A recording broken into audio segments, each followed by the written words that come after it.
Salut, c'est Anouk et bienvenue dans la chambre froide.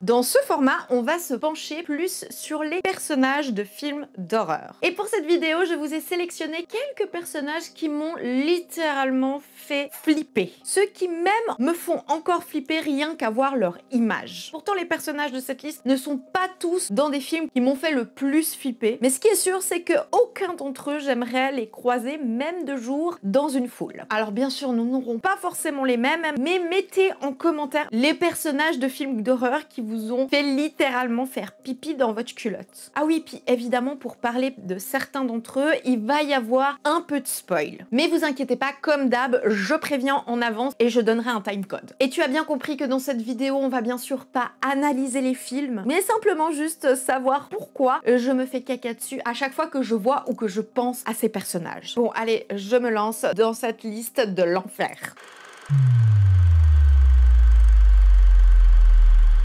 Et le premier personnage, c'est Regan / Pazuzu dans le film L'Exorciste de William Friedkin, sorti en 1973 aux États-Unis. Dans cet énorme classique, on se retrouve dans la famille McNeil. Chris est une grande actrice et vit avec sa fille Regan. Lorsqu'un jour, Regan a la super bonne idée de jouer avec une planche de Ouija. Suite à ça, son attitude commencera à changer. Bon, ici, on est littéralement dans un très grand chef-d'œuvre qu'on ne présente évidemment plus et que si vous ne l'avez pas encore vu, ce n'est pas la honte, mais s'il vous plaît, allez le voir. Il a marqué l'histoire du cinéma et a traumatisé des générations et des générations encore et toujours à l'heure d'aujourd'hui.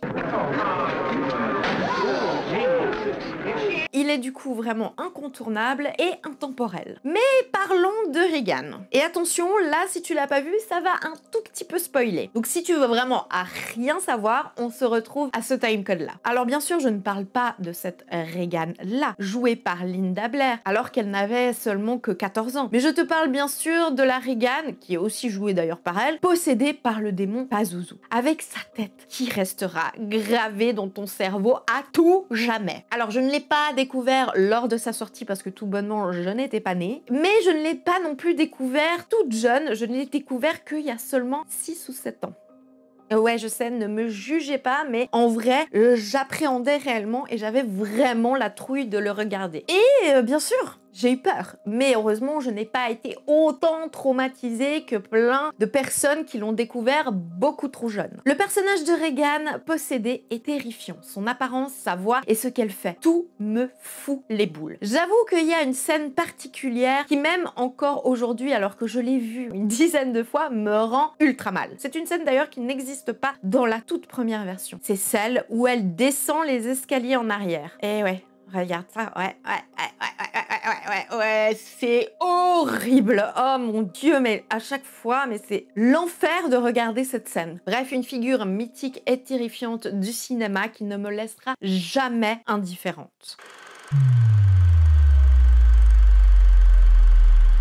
Et on passe au concierge dans Silent Hill, réalisé par Christophe Gans, sorti en 2006 et c'est un film qui nous vient du Canada et de France. Dans ce film inspiré du jeu vidéo du même nom, on se retrouve avec Rose et sa fille. Lors d'un voyage en voiture, elles ont malheureusement un grave accident et sa fille disparaît. Et c'est dans une ville comme figée dans le temps et étrange que Rose va la chercher. Bon, alors je sais que le concierge est loin d'être la seule créature terrifiante du film,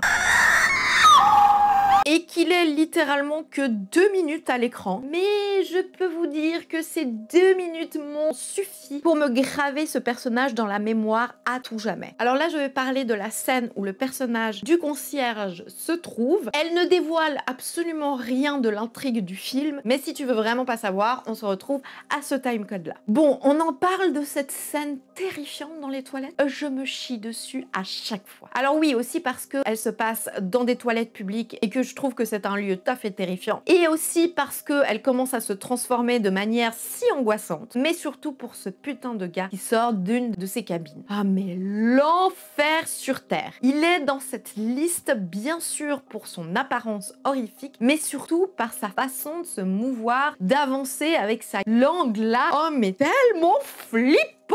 Oh mais oh, c'est horrible. Donc oui, le film fait flipper et j'adore ça. Mais le personnage du concierge est celui qui m'a traumatisée et de loin. Au point où quand je vais dans des toilettes avec plusieurs cabines dans le même genre, que je ne peux pas m'empêcher d'y penser.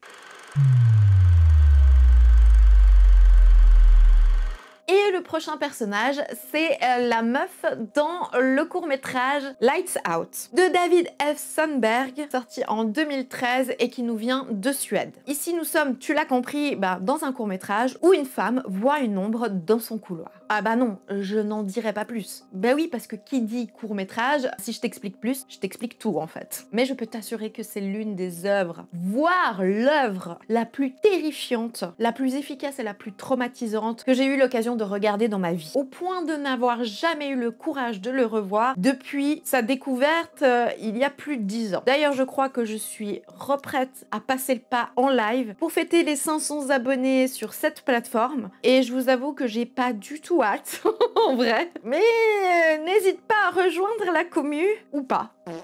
Bon, du coup, si vous n'avez jamais vu Lights Out, mettez pause à la vidéo, allez le voir sur YouTube, il est dispo. Et surtout, bonne chance, je ne prends aucune responsabilité. Mais là, du coup, ça va spoiler fort. Donc si tu veux pas le voir maintenant, on se retrouve à ce timecode-là. Bon.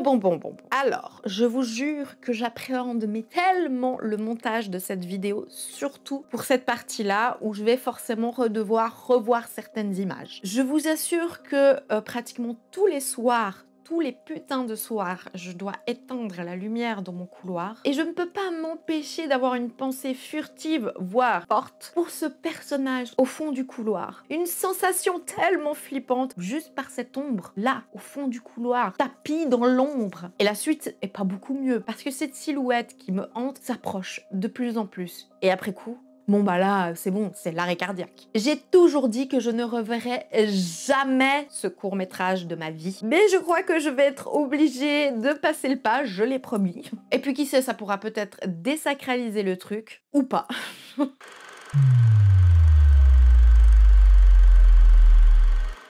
Le prochain personnage, c'est le démon dans Insidious de James Wan, sorti en 2010, et c'est un film qui nous vient des États-Unis. Dans ce film, on est avec la famille Lambert qui a emménagé récemment dans une super maison. Et pourtant, René ne se sent pas très bien dans celle-ci. Et la chute accidentelle de l'un de ses enfants, qui malheureusement le plongera dans un coma profond, lui confirmera son sentiment. Bon, ici, on est dans un film extrêmement connu et assez mainstream, qui a surtout fait très peur aux non-habitués du genre, mais franchement, et j'ai pas honte de le dire, il m'a aussi fait flipper. Je trouve personnellement ce film très efficace et particulièrement le personnage du démon, et bien sûr que oui, surtout à cause du fameux jumpscare qui, à mon humble avis, est l'un des meilleurs du cinéma. Et il a tellement bien marché sur moi que c'est à cause de ce jumpscare que le démon est devenu vraiment un personnage qui me terrifie. Je pense que certains ou certaines d'entre vous voient très bien de quoi je parle. Alors là, on passe au visuel de ce fameux démon et à quelques scènes. Donc si tu n'as jamais vu Insidious, déjà je te le conseille, et on se retrouve à ce timecode là. Alors je trouve que tout d'abord le visuel très assumé du démon rouge est pour moi très intelligemment fait et bien sûr extrêmement flippant. Bon, et puis cette apparition derrière la tête du père complètement inattendue est géniale, mais elle a été pour moi une source de terreur rarement atteinte dans un film. Après ce jumpscare, la perspective même de le revoir m'angoisse tout au long du film. Et quand on le retrouve dans son monde, pour certains d'entre vous, je sais que ces scènes sont ridicules, pas pour moi. Je les ai trouvées singulières, fascinantes et bien sûr effrayantes.